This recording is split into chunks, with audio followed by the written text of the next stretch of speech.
తననన తననన తననన తననన తానే తనన తానే తనన తననన తానే తనన తానే తనన తననన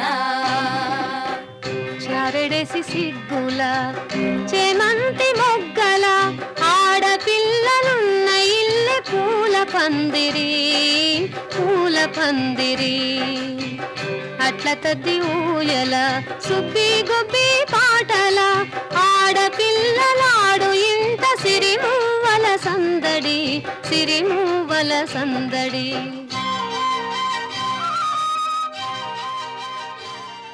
శ్రోతలకి నమస్కారం. మార్పుతో ముందడుగు ఆకాశవాణి వరంగల్ కేంద్రం నిర్వహిస్తున్నటువంటి ఈ కార్యక్రమానికి ఈరోజు సుంకరి రమాదేవి గారిని ఆహ్వానించాం. మహిళలు ఏ రంగంలో అయినా రాణించగలరు అంటూ తన అనుభవాలని అభిప్రాయాలని శ్రోతలతో పంచుకోవడానికి ఈరోజు మన స్టూడియోలో సిద్ధంగా ఉన్నారు. ముందరగా రమాదేవి గారిని సాదరంగా మన స్టూడియోకి స్వాగతిద్దాం. రమాదేవి గారు నమస్కారం అండి. నమస్కారం సార్. అమ్మా, మీరు రైతు మహిళగా వ్యవసాయ రంగంలో మీరు అనేకమైనటువంటి విజయాలను సాధించారు. ఒక్కసారి అసలు మీరు ఈ రంగంలోకి రావడానికి దారి తీసినటువంటి పరిస్థితులు ఏంటి? నేను వ్యవసాయ రంగంలోకి రావడం కారణం ఏంటంటే మా మామయ్య హఠాత్తుగా చనిపోయాడు. మా సార్ మా ఒకడే కొడుకు, నేను కోడల్ని, ఎవరు లేరు. హఠాత్తుగా చనిపోయేసరికి కుటుంబ బాధ్యతలు నా మీద పడ్డాయి. మా సారు చదువుకుంటున్నాడు. చదువుకోవడం వల్ల ఆయనకు వ్యవసాయం గురించి ఏం తెలియకపోవడంతో ఆ బరువు బాధ్యతలు నా మీద పడేసరికి వ్యవసాయం చేస్తూ మా సార్ను నేను చదివించిన. ఆయన చదువుకున్నాడు. ఇక నాకంటే మా నాన్నబావే మా సారు చదువుకొని ఇప్పుడు టీచర్ ఉద్యోగం చేస్తున్నాడు. ఆ టీచర్ ఉద్యోగం చేస్తున్నా కూడా నేను వదిలిపెట్టలేదు. నేనే కరెంటు పెట్టడం, నీళ్లు కట్టడం, నైట్ కూడా అప్పుడు నైట్ కరెంట్ వచ్చేప్పుడు కూడా అంటే నైట్ కూడా నేనే కరెంటు పోయి ధైర్యంగా పోయి నీళ్లు పెట్టి వచ్చేది, నీళ్ళు కట్టేది, పంట పండించేది, కూరగాయలు పండించేది. మన వెహికల్ మీద హన్మకొండ మన మార్కెట్కు వేసుకపోయేది. అంబేద్కర్ కాడ ఆడ కూరగాయల మార్కెట్ ఉంటుంది, అక్కడికి నేనే పట్టుకొని పోయేది వెహికల్ మీద. అన్నీ నేనే చేసేది.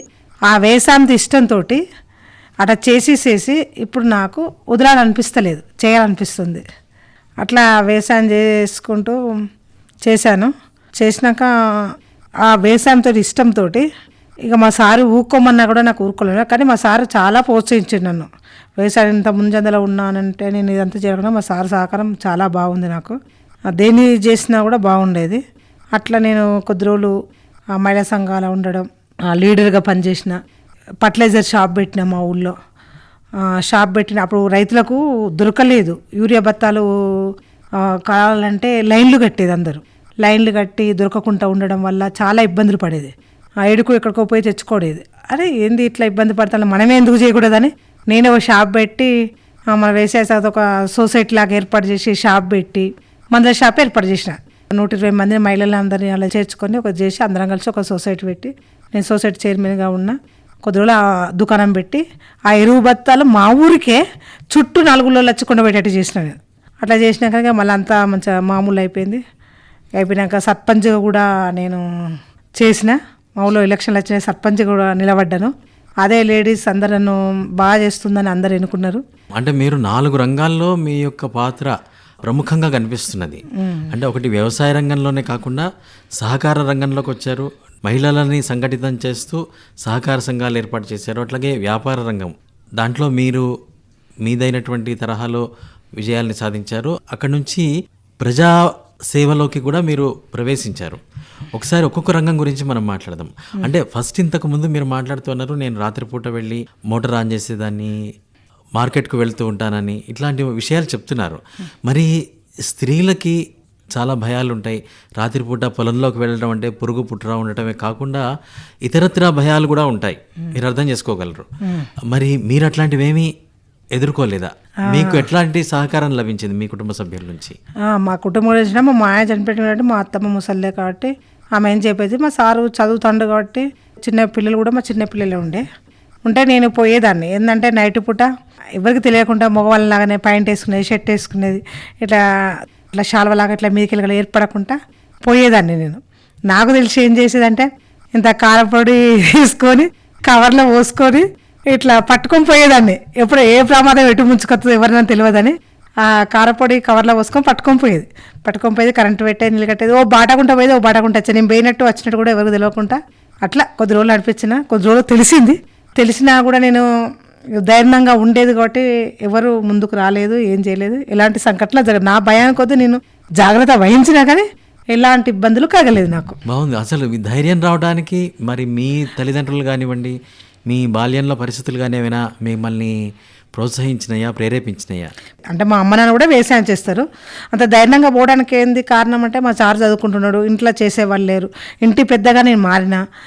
ఇప్పుడు వ్యవసాయం చేయండి ఇల్లు పరిస్థితులు చక్కబడాయి కాబట్టి ఆ పరిస్థితులే నన్ను ధైర్యవంతులు చేసింది. అంటే మీరు అర్ధరాత్రి పొలానికి వెళ్ళినప్పటికీ కూడా ఏ రకమైన సమస్యలు మీకు పెద్దగా ఎదురుకాలే. బాగుంది. వ్యవసాయ రంగం గురించే మనం ఇంకా కొన్ని వివరాలు మన శ్రోతలకు తెలియచేద్దాం. 6 ఎకరాల పొలంలో వ్యవసాయం చేయటం అంటే మీతో పాటు రైతు సోదరులు ఇంకా కొంతమంది మీకు సహకరిస్తేనే వ్యవసాయం నడుస్తుంది. అట్లాగే మీరే కాకుండా మీ పక్క పొలాలు చుట్టుపక్కల అందరూ కూడా పురుషులు ఎక్కువగా ఉండేటువంటి వ్యవసాయ రంగం, పురుషాధిక్యత ఉంటుంది అని మనం అనుకునేటువంటి వ్యవసాయ రంగం. వాళ్ళ నుంచి మీకు ఏదైనా సమస్యలు వచ్చినాయా, సహకారం లభించిందా? ఇలాంటి ఏం లేదు. వాళ్ళు నన్ను చూసి కూడా వాళ్ళ వైపులను ఆమెను చూసి నేర్చుకోండి, మేము చేసే పని ఆమె చేస్తుంది. ఇప్పుడు మందు కొట్టడం కానీ ఒడ్లు చెక్కడం కానీ నారు మోయడం కానీ ఇవన్నీ మొగలు చేసే పనులు ఉంటాయి కొన్ని, అవి కూడా నేను చేసుకునేదాన్ని. ఇక వాళ్ళు అలాంటి ఇబ్బందులు ఏమి కాలేవు కానీ ఈగో ఎక్కడో ఉండేది కానీ ఏమీ ప్రదర్శించలేదు. వాళ్ళ భార్యలను ఆమెను చూసి నేర్చుకోండి, ఆమె అంత పని చేస్తుంది ఇంత పని చేస్తుంది అంటే వాళ్ళు అనేది నవ్వుకుంటా, ఏంది నువ్వు అంత పని చేస్తున్నా మమ్మల్ని చేయమంటాను అది ఇదని నవ్వుకుంటా నన్ను అనేది తప్ప ఎలాంటి ఇబ్బందులు ఎదురు కాలేదు. మీరు వ్యవసాయ రంగం నుంచి వ్యాపార రంగంలో కూడా ప్రవేశించారు. వ్యాపార రంగంలో మీ అనుభవాలు చెప్పండి ఒకసారి. వ్యాపారం అంటే ఏమై అనిపించిందంటే ఇదంతా మనం ఇవన్నీ చేస్తున్నాం పోతున్నాం దళారుల దగ్గరికి పోయినాక వాళ్ళు ఇచ్చినట్టు అమ్మే పంటను వాళ్ళకు నచ్చిన విధంగా మనం ఇవ్వాల్సి వస్తుంది. మన రేట్ అనేది ఏముండదు. అదేంటంటే నాకే అనిపించింది ఇదంతా మనది ఎందుకు చేసుకోకూడదు, ఇప్పుడు అంతా బయట ఏదైనా కల్తీ ఉన్నది కాబట్టి మనమే ఎందుకు ఇట్లా ఒకటి రైతుగా నేను ఎందుకు చేయకూడదని అనుకున్నా. ఈ కందులు పండించి దాన్ని పప్పుగా మారిస్తే ఎక్కువ లాభం వస్తుంది, కందులంతా తక్కువ రేటు పడుతుంది, దాన్ని పప్పుగా మారిస్తే ఎక్కువ రేటుకి అమ్ముకోవచ్చు. మళ్ళీ నేను పాత పద్ధతిలో పోయి పంట పండిస్తున్నా, పెసలు పప్పుగా మార్చడం. ఇప్పుడు పజ్జలో షుగర్ ఉన్న వాళ్ళు అంత పజ్జొన్న గడక పజ్జొన్న చపాతీలని ఇప్పుడు తింటున్నారు, అందరూ రైస్ తక్కువ తింటున్నారు. ఆ విధంగా ఆ పజ్జొన్నలు పండియడం. ఈ బియ్యం కూడా ఈ షుగర్ ఉన్న వాళ్ళు కాబట్టి ఆర్ఎన్ఆర్ ఈ దేశవాళీ బియ్యం అని వెనకట ఇప్పుడు మన ఈ క్రాసింగ్ కాకుండా ఈ హైబ్రిడ్ కాకుండా దేశవాళీ వడ్లని అవి తేవడం, అవి తెచ్చి అవి పండించి అవన్నీ నేనే ఒక షాప్ లాగా పెట్టి మార్కెటింగ్ నేను చేసుకోవడం మొదలుపెట్టి. పంట భూమిలో పండినటువంటి పంటని మీరు మార్కెటింగ్ చేయటము వాటి ద్వారా వ్యాపారం చేయటం ప్రారంభించారు. అంటే వీటిని మార్కెట్లో తీసుకుపోయి కూడా అమ్ముతారా మీరు? అగ్రికల్చర్ మార్కెట్ ఉంది కదా అక్కడికి పోకుంటే ఇప్పుడు నేను తయారు చేసుకొని నేనే దాన్ని ఇప్పుడు కందులు ఉన్నాయి అనుకోండి పప్పు దాగా చేస్తే నేను అమ్ముకోవచ్చు. అది దాన్ని పట్టిస్తారు మీరు? పప్పులాగా చేసి అమ్ముతా. అదే మన కందులు అయితే మార్కెట్ పెట్టుకుపోయాలి. అట్లా అమ్మడం నేను కొన్ని చేస్తున్నా. మళ్ళీ కొంత నా దగ్గర నేను పండించేటి కొన్ని పండిస్తున్నా, కొన్ని ఇంకా వేరే రైతుల దగ్గర నా దగ్గర దొరకని ఇంకో వేరే రైతుల దగ్గర కూడా తీసుకొచ్చి వాటిని తయారు చేసి నేను బిజినెస్ కూడా చేస్తున్నా. ఓకే. ఎట్లా మరి మీరు ఇంటి పని, వంట పని, వ్యవసాయం పనులు, వ్యాపారం పనులు, ఇంత ఒత్తిడితో కోరుకున్నటువంటి జీవితం కదా ఇది, మీరు ఎట్లా దీన్ని మెయింటైన్ చేస్తున్నారు? మీరు ఒక్కళ్ళే చేస్తారా, మనుషుల్ని పెట్టుకున్నారా? ఇప్పుడు నేను వెహికల్ నడుపుతా, స్కూటీ నడుపుతా. పొద్దున్నే నేను ఊళ్ళో పోతా, పనులు చేస్తా. ఏదైనా అవసరం ఉన్నప్పుడు ఆ కరెంటు పెట్టడం, ఆ మోటార్ పెట్టడం ఇవన్నీ చేసేటని నేను చేసుకుంటాను. ఏదైనా కూలీలతో అవసరం ఉన్నప్పుడు కూలీలతో పెట్టిస్తా, పని చేపిస్తా, మళ్ళీ వస్తా. ఇక్కడ షాపులో ఒక అమ్మాయిని పెట్టుకున్నా, నేను అటు పోయినప్పుడు ఇక్కడ అమ్మాయిని ఉండాలని. ఆ అమ్మాయి నేను పోయినప్పుడు అమ్మేస్తుంది, అన్నీ తయారు చేస్తుంది, మేము ఇద్దరం కలిసి పని చేస్తాం. ఇటు ఉన్నప్పుడు ఇటు ఉంటాడు, నేను అటు పోయినా కూడా అమ్మాయి పని చేస్తుంది. ఇక ఇంట్లో పొద్దున్న లేచి 4 గంటలకు లేచి ఇంట్లో పని చేసుకొని మా సార్ బాక్స్కి ఇట్లా పెడితే ఆయన స్కూల్ పోతాడు. 7 గంటల వరకే మళ్ళీ ఊళ్ళో పోతా, ఊళ్ళో పని చూసుకుంటే 10 గంటల వరకు షాప్ కడతా. అంటే ఇష్టంతో చేస్తున్నా కూడా కష్టం అనిపించేది. బాగుంది, మంచి పాయింట్ చెప్పినారు. అంటే వ్యవసాయ రంగాన్ని, వ్యాపార రంగాన్ని నిర్వహిస్తున్నా కానీ మీ కుటుంబ బాధ్యతలు సమంగా నిర్వహిస్తున్నారు. అంటే ఇది అదనంగానే చేస్తున్నారు. కొంతమంది ఇది మహిళలకు ఒత్తిడితో కూడుకున్నటువంటి వ్యవహారం అని చెప్తున్నప్పటికీ కూడా దాన్ని మీరు ఇష్టపడి చేయటం వల్ల దాంట్లో ఉండేటువంటి ఒత్తిడి మీరు జయించగలుగుతున్నారని చెప్తున్నారు. ఇక మీరు సహకార రంగంలో మహిళలని వాళ్ళని సమీకరించి ఒక గ్రూప్గా ఏర్పరిచి ఒక పొదుపు సంఘంగా నిర్వహించానన్నట్టుగా ఇందాక ప్రస్తావనగా చెప్పారు. ఒకసారి ఆ వివరాలు. ఎప్పటికైనా మహిళలకు దుబారా ఖర్చు ఎక్కువ ఉండదు. పొదుపు ఎక్కువ చేస్తారు, అనవసరంగా ఖర్చులు పెట్టారు. మహిళలు అనుకుంటే ఏదైనా చేయగలుగుతాడు. వాళ్ళ మనసులో పడ్డదంటే కష్టమైనా కూడా చేస్తారు, భయపడరు, తెగించి ఏ పనైనా చేయగలుగుతారు. అది నా అనుభవంగా నేను నేర్చుకున్నా. అదంతా ఆ గుణపాఠం మా తోటి వాళ్ళని కూడా చూసి నేర్చుకున్నా. అంటే ఈ మహిళా సంఘాలని నిర్వహించేటప్పుడు వీళ్ళు పొదుపు సంఘాలుగా ఏర్పడి వాళ్ళు డబ్బులు కూడబెట్టుకోవడమే కాకుండా కొన్ని లోన్లు కూడా తీసుకుంటుంటారు, రుణాలు కూడా తీసుకుంటుంటారు. వాటిని కుటుంబం కోసం ఎట్లా వినియోగిస్తున్నారు? దాంట్లో సాధక బాధకాలు ఏమున్నాయి? మళ్ళీ రుణాలు వసూలు చేయటం కూడా మీదే బాధ్యత అయి ఉండొచ్చు. ఒకసారి అక్కడ మీ అనుభవాలు చెప్పండి. మా దగ్గర చాలా మంచిగా కడతారు.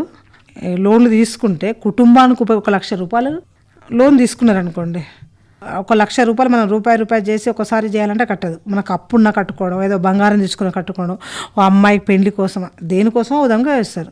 వీళ్ళు నిత్యం పనిచేసే వచ్చిన డబ్బులతోటి వాటిని కొంత కొంత తీసి వీళ్ళ కడతారు. అయితే ఏమవుతుందంటే మళ్ళీ కడితేనే కదా మళ్ళీ అవసరం ఉంటే లోన్ ఇచ్చేది, కాబట్టి వసూళ్ళు కంపల్సరీ కడతారు. ఆ బాధ్యత అనేది గుర్తు వాళ్ళకు. ఈ డబ్బులు కడితేనే మళ్ళీ 1,00,000 అన్న కూడా మళ్ళీ ఇంకోసారి 2,00,000 తీసుకోవచ్చు, నమ్మకాలు పెరుగుతాయి కదా.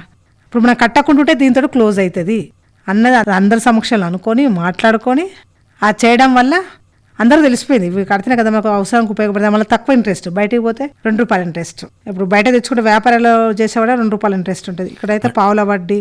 ఇప్పుడు బ్యాంక్ అయితే ఇంకా ఆటన వడ్డీ అని ఇట్లా శ్రీనిధి అని వస్తుంది, పావుల వడ్డీ. అది బ్యాంకులో తెచ్చుకున్నా కూడా ఎంత అయినా కూడా ఆటన పడుతుంది, ఇంట్రెస్ట్ తక్కువ పడుతుంది, నెల గట్టుడు ఉంటుంది.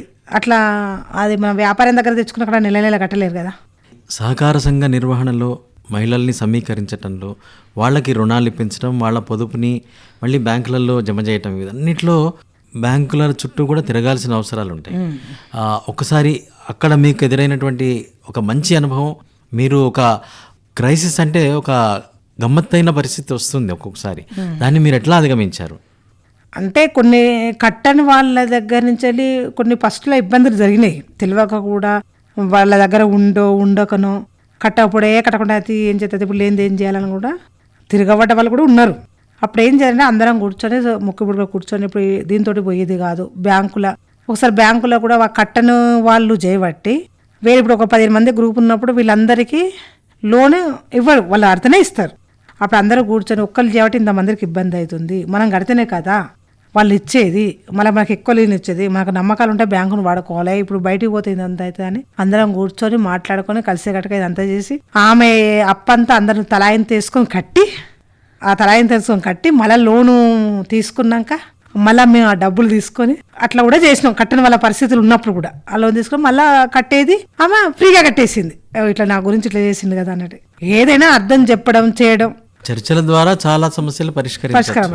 మరి మీకు లీడర్షిప్ ఉండటం వల్ల మీకు పేరు వస్తుంది, మరి మిగతా వాళ్ళు అంటే సాటి మహిళలు వాళ్ళు ఎట్లా ఫీల్ అవుతుంటారు మరి మీ గురించి? ఫీల్ అవ్వాలంటే ఇలా ఏం లేదు, ఎవరైనా ఉండవచ్చు, ఎవరైనా లీడర్షిప్ ఎవరైనా ఉండవచ్చు, బాధ్యతలుగా మొయ్యేది అంత కొందరు ఉంటారు. దీనికి ఏంటంటే కొద్దిలకు 2 ఏళ్ళకి ఒకసారి ఎవరైనా లీడర్ ఉండవచ్చు, వీళ్ళే ఉండాలి పాత వాళ్ళే ఉండాలని ఎప్పుడూ ఉండదు. కానీ దాని సాధక పాధకాలు తెలిసిన వాళ్ళు నేను ఉండను మళ్ళీ మీరే ఉండుండి అనేటోళ్ళు కూడా ఉన్నారు చాలా మంది. పనికి పోతావు మాకు వీలు కాదు, అటు ఇటు పోవడం ఇవన్నీ తెలియదు, మాట్లాడరాదు, ఏదైనా ఉన్నా కూడా మెప్పియాలి చేయాలి ఇవన్నీ ఉండాలని కూడా ఉంటారు. కొందరు మారుతారు, మారేటోళ్ళు ఉండేటోళ్ళు ఉంటారు, ఇక ఎవరిష్టం వాళ్ళు. ఇక మేము కూడా ఎక్కువ శాతం కొత్త వాళ్ళనే పెడతాం, ఎందుకంటే అందరికీ తెలియాలి కదా సాధక బాధకాలు, ఒకరే కాదు కదా, తెలిస్తేనే కదా తెలివి పెరుగుతుంది. 4 దిక్కులు తిరుగుతూనే తెలివి పెరుగుతూ ఉంటుంది, వస్తూ ఉంటుంది. ఎప్పటికే ఒకరు ఒకరికి ఎట్లా తెలుస్తుంది అని కూడా కొన్ని బలవంతంగా కూడా కొన్నిసార్లు మారుతాం. బాగుంది. మీరు మీ వ్యవసాయ రంగం గురించి, సహకార రంగంలో మీ అనుభవాల గురించి చెప్తున్నారు. ఒకసారి మరి మీరు మీ పిల్లల్ని అంటే 2 పాపలు అంటున్నారు, మీరు మీ కుటుంబం గురించి చెప్పండి. మా పెద్ద పాప పీజీ చేసింది, ఆమె మ్యారేజ్ చేసిన. ఇప్పుడు ఆ చిన్న పాప ఇంకా మ్యారేజ్ చేయలేదు, ఆమె ఐఐటీలో సీట్ వచ్చింది. ఆమె కూడా ఇప్పుడు సెంట్రల్ గవర్నమెంట్ జాబ్ వచ్చింది, జిఎస్టీ ఇన్స్పెక్టర్ వచ్చింది. ఇంకా ఆమె చిన్న ఆమె మ్యారేజ్ కాలేదు, ఆమెకు సంబంధాలు చూస్తున్నాం, చేద్దామా అనుకుంటాడు. మా సార్ టీచర్. ఇక నాకు ఇప్పటికీ మా సార్ వద్దుంటాడు, ఇవన్నీ ఎందుకు అవసరం అంటాడు. కానీ నేను బిజీగా తిరిగిన పనులకు ఉండాలి, ఇంట్లో కూర్చోవాలి, ఉండాలి. బిజీగా ఉంటేనే నాకు ప్రశాంతంగా ఉంటుంది. ఖాళీగా ఉంటే ఏదోటి మంచి అనిపించేది, ఖాళీగా ఉంటే జ్వరం వచ్చినట్టు అవుతుంది ఇంట్లో కూర్చుంటే. ఇక అదే మన కాళ్ళెక్కలు నడుగుతున్నాయి, మనం ఆరోగ్యంగా ఉన్నాం, చేద్దాంలే అన్నట్టుగా చేయడం జరుగుతుంది. ఇంకా మీరు ప్రజాప్రతినిధిగా కూడా గంటూరుపల్లె గ్రామంలో మీరు సర్పంచ్గా చాలా సేవలు అందించారు. ఒకసారి ఈ ప్రజాసేవా రంగం, ఈ రంగంలో మీ యొక్క అనుభవాలు, దాంట్లో మీ ప్రవేశం ఎట్లా జరిగింది, మీరు ఎట్లాంటి విజయాలు సాధించారు? ఇప్పుడు నేను ధైర్యంగా భయపడకుండా మాట్లాడడం, అన్నీ చేయడం, ఏ సమస్య అయినా సాల్వ్ చేయడం, ఇవన్నీ చూసి అందరూ అదే సర్పంచ్ అయితే బాగుంటుంది, లేడీస్ జనరల్ మైల్ వచ్చింది, లేడీస్కి వచ్చిన వాళ్ళ మీరైతే బాగుంటుంది వేరే వాళ్ళే కాకుండా అని అందరూ కలిసి నన్ను ఉంచడం జరిగింది. ఉన్నా కూడా కొంతమంది ఏం చేస్తారంటే ఆడవాళ్ళు పేరుకే ఉంటారు రాజకీయం, అందరు భర్తలే చూసుకుంటారు, అవసరం కూడా భార్య సంతకం కూడా భర్తే పెట్టి ఆయనే చూసుకుంటాడు, ఉన్నదా పేరుకు ఉంచుతారు, రిజర్వేషన్ వచ్చిందా ఉంచుకుంటారు. అట్లా కాకుండా నాది ఏంటంటే మా సార్ ఒక్కరోజు కూడా గ్రామ పంచాయతీ అడుగు పెట్టలే, మొత్తం నేనే నిర్ణయాలు తీసుకునేది, అన్నీ నేనే చేశాను, నేనే పోయేది వచ్చేది. ఎందుకంటే ఏదున్నా మనం ఇక్కడికి వచ్చినాం, ఎన్నిట్లో పేరు తెచ్చుకున్నాం, ఇది కూడా పేరు తెచ్చుకోవాలి. ఒక సర్పంచ్ మనం తప్పు చేయొద్దు, తల వంచొద్దు. తప్పు చేస్తేనే కదా తల వంచాలి, అందరికీ భయపడకుండా ఉండాలి. మనమే ఏ తప్పు చేయనప్పుడు మనమే నలుగురు అనేటట్టు ఉంటుంది కదా అన్నట్టుగా ఆలోచన నాకు అనిపించి అప్పుడు ఇక ఏదైనా ఒక సిస్టమేటిక్గా ఒక కండిషన్లు పెడితేనే ఊరు బాగుంటుంది అనుకున్నా. ట్యాక్స్ అప్పుడు నేను సర్పంచ్ పేరుకపోయింది, ఎవరు ట్యాక్స్ కట్టకపోయింది. మరి ఊరు డెవలప్మెంట్ కావాలంటే ట్యాక్స్ కట్టాలి, నేనే బయలుదేరిపోయి ట్యాక్స్ కట్టాలి, కట్టకుండా బాగుంటుంది. ఇప్పుడు ఏదైనా పనులు కావాలంటే అందరికి అర్థంగా వివరించి చెప్పి, మీరు ట్యాక్స్ పెట్టకుండా మాత్రం చాలా కష్టం ఉంటుందని వాళ్ళకి అర్థమయ్యేటట్టు చెప్పి 100% ట్యాక్స్ మా ఊరును ఫస్ట్ చేసిన. లాట్రూన్లు సరిగ్గా లేకుండా ఊరు బయట పోతున్నారు, ఊరు దాటి పోతుంటే మన ఊరే ఖరాబ్ అవుతుంది కదా అని చెప్పేసి ఊళ్ళో ఎంక్వైరీ చేసి ఎవరికి ఉన్నది ఎవరికి లేదు లాట్రూన్స్ అని ఎంక్వైరీ చేసి 100% లాట్రూన్ మా ఊరే చేసినాను ఫస్ట్. 100% చేయంగానే అందరు కట్టుకున్నారు. ఒకరిద్దరు వాళ్ళు కట్టుకోలేని పరిస్థితులు కూడా నేను డబ్బులు ఇచ్చి వాళ్ళకి కట్టుకోమని, మళ్ళీ తర్వాత ఈ ఈజీఎస్ల బిల్లులు వస్తే అప్పుడు వచ్చినప్పుడు నేను తీసుకుంటలే అని వాళ్ళకి మొదలు డబ్బులు ఇచ్చి కట్టించి వచ్చినప్పుడు తీసుకుంటా అంటే ఒక ఇద్దరు ముగ్గురు ఇవ్వకుంటా అని కూడా వదిలేసిన. ఇక వాళ్ళు ఇచ్చేటట్లు లేరని పదిలో వదిలేసి అట్లా 100% చేసేసిన. అమరాపాల్ మేడం ఉండే అప్పుడు కలెక్టర్ గారు, ఆమె నాకు మంచిగా బాగా చేసిందమ్మా, ఎట్లా చేసిన 100% బాగా చేసినామని డెవలపింగ్ ఫండ్ కూడా మాకు ఊరికి ఇచ్చింది. డెవలప్ ఫండ్ ఇస్తే కూడా మంచిగా ఊరు మొత్తం మోరీలు పోసిన, రోడ్లు చేసి బాగా చేసి మంచిగా చేయడం జరిగింది. మీ గ్రామంలో మీరు ప్రజాప్రతినిధిగా ఉన్నారు, అట్లాగే ఒక రైతుగా ఎంతోమందిని మీరు చూస్తున్నారు, సహకార సంఘంలో మహిళల్ని మీరు చూస్తున్నారు, వాళ్ళ కుటుంబాలని కూడా మీరు అధ్యయనం చేస్తున్నారు. ఇప్పుడు గ్రామాల్లో ఎక్కువగా మద్యం వల్ల వచ్చేటువంటి సమస్యలు అనర్థాలు ఉన్నాయి, కుటుంబాల్లో అవి చాలా సమస్యలకి దారితీస్తున్నాయి. ఒకసారి మీరు ఒక సర్పంచ్గా కానివ్వండి, ఒక సహకార సంఘ అధ్యక్షురాలుగా కానివ్వండి, మీరు గమనించిన సమస్యలు ఏంటిది, అట్లాంటివి ఏమైనా మీరు పరిష్కరించినరా? నేను సర్పంచ్కి ఎక్కుడితోటే ఊళ్ళో మందు బంద్ చేసిన, ఇద్దరు అమ్మేవాళ్ళు, వాళ్ళకు మంచి మాట చెప్పేసిన, మందు అమ్మకూడదు ఊళ్ళో. ఇప్పుడు ఊళ్ళో నాకు ఒకటి ఏమనిపించిందంటే ఊళ్ళో అమ్మేసరికి వాళ్ళు ఎప్పుడు టైం అనేది లేకుండా ఇప్పుడు కావాలనుకుంటే ఇప్పుడు పోయి తెచ్చుకొని తాగడు, మళ్ళీ ఇంటికి వచ్చిన ఒక గంట భార్యతో గొడవ పెట్టుకొని కూడా నేను మళ్ళీ తాగస్తాను పోయి మళ్ళీ తాగచ్చుడు, ఎక్కువ తాగచ్చు ఇంకా గొడవ పెట్టుకోవడం, గొడవలవుడు ఇంట్లో, అవన్నీ చూసిన. కొన్ని కుటుంబాలు కొందరు వచ్చి నాతో చెప్పుకోవడం జరిగింది. ఫస్ట్ నేను సర్పంచ్ ముందు కూడా అదే మాట ఇచ్చిన అందరికీ, ఊళ్ళో మందు అమ్మడానికి వీల్లేదు, అదొక కండిషన్ పెట్టిన. ఇప్పుడు కూడా మా ఊళ్ళో మందు అనేది లేదు, అమ్ముడు బంద్. అంటే గొడవలు తగ్గినాయా? అంతగానో గొడవలేదు, తాగితే ఎక్కువ అవుతాయి గొడవలు, కానీ ఎవరి ఇంట్లో వాళ్ళ సాయంత్రం అయిందంటే బయట రోడ్డు బండికి వచ్చి గొడవ పెట్టుడు, ఒరుకోవడం ఇది ఏం లేదు. మామూలుగా జరుగుతాయి, గట్టి కానో బూల కానో అది పర్సనల్గా జరుగుతాయి, కానీ ఇక అనవసరంగా తాగి లొల్లు పెట్టుకోవడం మాత్రం లేదు. తాగితే ఏవో చెరో మాట అనుడు గొడవలు పెరుగుతాయి అవి. ఆ తాగినాక వాళ్ళ మీద ఉన్న కోపం కూడా తీర్చుకుంటారు, నువ్వు ఇట్లన్నో అట్లనో తాగినాక అన్నీ గుర్తుకొస్తాయి. బాగుంది. మీరు మహిళలకు ఏం చెప్తారు మరి? అంటే అందరూ ముందరకు వస్తేనే మరి మన కుటుంబం కానివ్వండి, మన సమాజం కానివ్వండి, మన దేశం కానీ ముందరికి వెళ్తుంది, ఎదుగుతుంది. మరి మహిళలేమో చాలామంది ఇంకా అంటే వాళ్ళు రాగలిగిన పరిస్థితిలో ఉన్న రాలేని పరిమితులు కూడా ఉన్నాయి వాళ్ళకి. అంటే మీరు గమనిస్తున్నది ఏంటిది, మీరేం చెప్తారు వాళ్ళందరికీ? ఇప్పుడు కొంతమందికి వద్దామని ఉన్నా కూడా భర్తల సపోర్ట్ లేక కూడా ఉంటుంది, ఈగో ఉంటుంది. నువ్వు ఆడామేమింది, నేను లేనా, నువ్వు పోయి బయట ఇట్లా చేస్తుంటే నా పరుగు పోతుంది, నేనన్నా ఇట్లనా, నేను ఆడామన్నా ఇంట్లో ఉండాలి, నువ్వు మొగోన్లాగా బయటికి పోతున్నావు అని కొంత అరణిటులు ఉన్నారు. కొంతమంది వాళ్ళకు తెలియక నాకు తెలియదని వెనకకు ఉండడం వల్ల కూడా వెనకబడిపోతున్నారు. అది ముందు కడగేసి అన్నీ తెలుసు ఇది చూద్దాంలే అని ముందు కడగేస్తే తెలుస్తుంది ఆడవాళ్ళు చెయ్యని పనే అనేదే ఉండదు, ఏదైనా సాధించగలుగుతాడు. దాన్ని నేను చెయ్యాలని మనసులో పడితే మాత్రం కంపల్సరీ చేస్తారు. అంటే 30 ఏళ్ల నుంచి మీరు వ్యవసాయ రంగంలో ఉన్నారు, పరిస్థితులను చూస్తున్నారు, ఏదైనా మార్పు గమనిస్తున్నారా మహిళల స్థితిగతుల్లో? ఇప్పుడు చాలా వచ్చిందిలేండి ఈ సహకార సంఘాల ద్వారా, బ్యాంకులో ఓడు రావడం, అప్పుడు ఇవన్నీ తెలియదు. ఈ కుటుంబ బాధ్యత, అప్పు తీసుకోవడం, కట్టడం, బాధ్యత, ఇవన్నీ అంత ముందుకు మగవాళ్ళ మీదే ఉండేది బరువు బాధ్యతలు. ఏదైనా కుటుంబ అవసరానికన్నా ఎక్కడికన్నా పోయి వ్యాపారి దగ్గర పోయి అప్పు తేవడం, చేయడం, పెట్టడం ఇవన్నీ ఉండేది. కానీ ఇప్పుడు భార్యాభర్త అనుకోవడం, చేయడం, నేను ఇక్కడ ఈ మహిళా సంఘాలు తెస్తా, ఇది కట్టాలని, ఇక్కడ తెస్తా, ఇట్లా కట్టుకోవాలని అనుకోవడం, ఇట్లా చాలా మార్పు జరిగింది. అట్లాగే తెలివితేటల్లో అంటే వాళ్ళు చదువుకుని నలుగురితో మాట్లాడి, చదువు కన్నా మన అనుభవమే ఎక్కువ. ఇప్పుడు నేను ఏం చదివినా 7వ తరగతి చదివిన, తర్వాత 10th పరీక్ష రాసిన, అంతే. ఇక చదువుకుని మామూలుగా రాసినా కానీ, అంతేగాని చదువు కన్నా మన లోక జ్ఞానం. ముందుగానే బ్యాంక్ అంటే ఏదో భయపడేది, చదువుకున్న వాళ్ళే పోయి రాసేది, ఇట్లా చేసేది. ఇప్పుడు ఏమున్నది, తెలిసి కొంచెం రాయడం వచ్చిందంటే చాలు, ఎవరైనా పోయి రాసే బ్యాంకులో డబ్బులు వేయడం, తీయడం అన్నీ చేయగలుగుతారు. అప్పుడు చదువు వచ్చిన వాళ్ళే పోయేది, బ్యాంకు పోవాలంటే భయపడేది, ఇప్పుడు మాట్లాడాలంటే భయపడేది. ఓ మేనేజర్ తోటి మాట్లాడినా, ఇది చేయాలన్నా, పోలీస్ స్టేషన్ పోయినా కూడా భయపడేది, పోలీసు వాళ్ళు వచ్చిన కూడా ఊళ్ళో భయపడేది. అలా అది ఏం లేదు. అందరూ ఏం మనకెందుకు తెలియదు అన్నట్టుగా చాలా మంది వచ్చింది. ఇప్పుడు వాళ్ళకు కూడా ఏంది, మనం తప్పు చేయనప్పుడు మనకేం భయం, తప్పు చేస్తేనే భయపడాలి, వాళ్ళు ఏంది మనం బెదిరించేది ఎందుకంటే వాళ్ళని కూడా ఎవరైనా రివర్స్గా మాట్లాడినప్పుడు పోలీసు వాళ్ళు కూడా రివర్స్గా మాట్లాడడానికి తయారైంది ఇప్పుడు మహిళలు. అది ఎగ్జాంపుల్ నేనే అనుకో. బాగుంది. అంటే గత 30 సంవత్సరాల్లో మహిళల యొక్క మహిళా చైతన్యంలో మంచి మార్పు వచ్చింది. ఇంకా మీరు రావాల్సిన మార్పు ఎట్లా ఉంటే బాగుంటుందని అనుకుంటున్నారు? ఎందుకంటే దాన్ని కొంత ఈగో, ఇప్పటికి కూడా కొన్ని ఊళ్ళల్లో ఏమైందంటే ఈగో ఉంది మగవాళ్ళల్లో, ఆడోళ్ళు ఏంది అని కొంత మంచి పనులు చేసినా కూడా చూడలేకపోతున్నారు ఈగో. కొందరికో ఎవరేమైనా అనుకుంటారో భయం కూడా కొంతమంది ఉన్నారు. 100కు ఒక 20-30% ఉన్నారు. 60% మారిండ్లే, 60-70% మారిండ్లు. ఇంకా అంతా కూడా పోవాలి.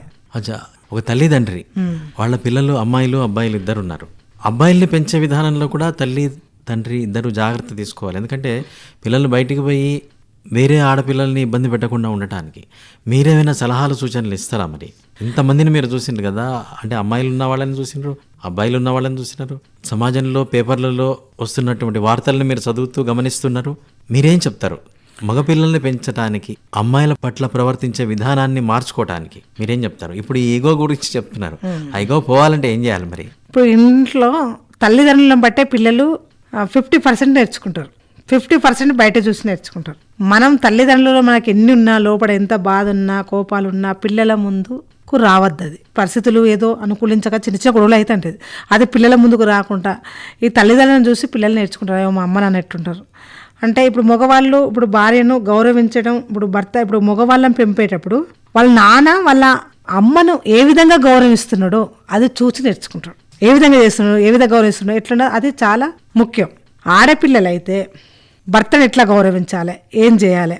కొందరు ఆడవాళ్ళు ఇట్లున్నారు, మగవాళ్ళు అట్లున్నారు. వీళ్ళు కరెక్ట్, వాళ్ళు కరెక్ట్ అని కాదు. ఆడపిల్లల విషయంలో కూడా ఆ గౌరవించడం అవన్నీ చూసుకొని తర్వాత కూడా పిల్లలు కూడా వాళ్ళ దాంట్లో నేర్చుకుంటారు. కొంచెం సమాజం ఉంటుంది. బయటికి పెట్టేటప్పుడు పిల్లలకు కూడా తల్లిదండ్రులు ఏం చెప్పుకోవాలంటే, ఏదైనా ఉన్నా కూడా మాకు చెప్పాలి, ప్రతి విషయం వాళ్ళు అబ్జర్వ్ చేస్తూ ఉండాలి. మనం ఎందుకు ఈ రోజులలో సెల్లులు వచ్చినాయి, ఇక మనం మన పనికి మనం పోతుంటే వాళ్ళ సెల్లులు ఇస్తాను, వాళ్ళు ఏదో చేసుకున్నారు, మనం అబ్జర్వ్ చేయాలి. ఫ్రెండ్లీ లాగా ఉండి వాళ్ళ ఏ సమస్య వచ్చినా మనకు చెప్పుకునే విధంగా మనం చూసుకోవాలి. ఏదన్నా ఇచ్చినా కూడా మనం సాల్వ్ చేస్తాం, మనం భరోసాగా ఉన్నాం అని అంటే అప్పుడు మనకు చెప్పుకుంటారు. మనం భయమే పెట్టినామనుకో, అమ్మో చెప్తే భయము అని చెప్పి ఒక తప్పు దాయడం కోసం ఇంకో తప్పు చేస్తారు. ఆ తప్పుల మీద తప్పు చేసుకుంటూ పోతారు. ఇప్పుడు అంతకుముందుకు వెనకటి రోజులలో చూసి నేర్చుకున్నారు, భయానికి తప్పు చేయకుండా ఊకునేది. ఇప్పుడు ఆ విధంగా కాదు, పిల్లలు ఆ తప్పు దాని ఇంకో తప్పు చేస్తున్నారు. కాబట్టి దోస్తుల్లాగానే ప్రవర్తించి ఏ సమస్య వచ్చినా కూడా మనకు చెప్పుకునే విధంగా ఆడపిల్లలైనా మగపిల్లలుగా చెప్పుకునేటట్టు కుటుంబాలలో పరిస్థితులు రావాలి. తప్పై జరిగిన కూడా సరే జరిగింది, ఇది ఇంకోసారి కాదు అని వాళ్ళకు మంచి నువ్వేనట్టు చెప్పలే. ఇట్లా చేసినావు అట్లా చేసినావు అని గొడవలు పెట్టి చేస్తే ఇంకో తప్పు జరిగినా కూడా వాళ్ళు తెలియకుండా తప్పులు జరిగినా మాత్రం చెప్పుకోలేరు. నా అభిప్రాయం అయితే అది. బాగుంది, చాలా విషయాలు చెప్పినరమ్మా. మీరు చూస్తున్నటువంటి 4 రంగాల గురించి మీరు చెప్పినారు. వ్యవసాయం గురించి, వ్యాపారం గురించి, సహకార సంఘాల గురించి, అట్లాగే ప్రజాసేవా రంగం గురించి మీరు చెప్తూనే ఎన్నో అనుభవాలు మీరు మన శ్రోతలతో పంచుకున్నారు. అట్లాగే తల్లిదండ్రుల ప్రవర్తన ఎట్లా ఉంటే, అంటే రానున్న తరాల్లో పిల్లలు ఎట్లా ఉంటారు అనేది మీరు చక్కటి సూచన చేసినారు. మరి మహిళలందరూ కూడా సమాజ చైతన్యంలో భాగస్వాములైతేనే కుటుంబం బాగుంటుంది, సమాజం బాగుంటుంది, రానున్న రోజుల్లో దేశం కూడా మరి వృద్ధిలోకి వస్తుంది. అందుకోసం మీరు చెప్పిన సలహాలు సూచనలు పాటిస్తే సమాజం ఒక 5 ఏళ్ల తర్వాత అయినా అభివృద్ధిలోకి వస్తుందని ఆశిస్తాం. ఇన్ని సలహాలు చెప్పినందుకు రమాదేవి గారు మీకు ధన్యవాదాలు తెలియజేస్తున్నాము. నమస్తే. Thank you sir.